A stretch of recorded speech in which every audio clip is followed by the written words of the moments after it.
Саджис, уйгур, который спас Монгольскую империю. Саджис, сын Духусы, великого начальника уйгурского турфанского государства. Служил Битикчи охранником Темуге, младшим братья Чингисхана и был наставником княжеских наследников. После смерти Темуге, его незаконнорожденный брат Туоди попытался незаконно узурпировать власть. И вот тогда Саджис сыграл свою важную роль в сохранении Монгольской империи. Он обратился к вдове Угэдея, императрице Доригене, чтобы она утвердила внука Тачара как наследника, вручив ему печать младшего брата императора. Так Тачар получил титул наследного принца. За заслуги Саджису отвели в управление земли к югу от горы Хэйшань, южные уйгурские земли. Саджис сопровождал хана Мунке в походе на крепость Дё-Юйшань. Крепость была взята, и Саджис разработал стратегию, как воспользоваться моментом и покорить весь Южный Китай. Мунке последовал его совету. После смерти Мунке разгорелась борьба за трон между братьями Хубилаем и Арек-Бугой. Многие князья поддержали Арек-Бугу, но Саджис поспешил к своему воспитаннику Тачару,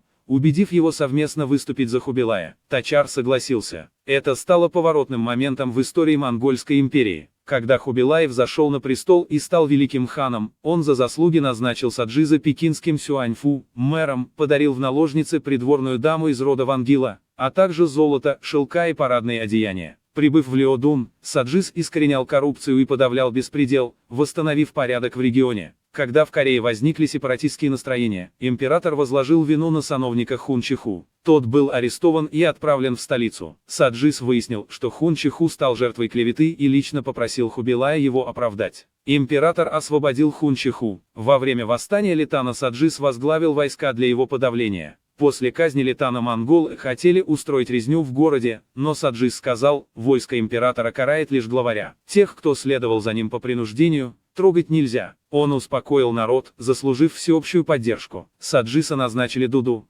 Тумен-Богатуром, провинции Шаньдун, затем Цзинь Люэши, главным стратегом, и Тун Цзюньши, военным комиссаром, а также Даругачи, наместником региона Иду. Он хотел отказаться от постов, заявив, что столь важный регион должен управляться членами императорской семьи, но Хубилай настоял. Саджис получил поместье в столице, 1000 гектаров земли в Иду, табуны лошадей, сады, мельницы, охотничьих кречетов и меха серебристых белок. Бывший генерал Летана, Мао Чжан, планировал захватить Саджиса и перейти к династии Сун, но Саджис раскрыл заговор и Мао казнили. Саджис, следуя древним принципам справедливости, разрешал бывшим мятежникам и их семьям служить в администрации, что одобрялось народом. Саджис умер в 66 лет, посмертно удостоен титула «Защитник границ», распространяющий милость с посмертным именем Сенхуэй «Помощник» и «Благодетель». Жители империи высекли в его честь хвалебные стелы. Когда империя монголов сотрясалась от борьбы за трон, один человек, уйгур по крови, сделал выбор,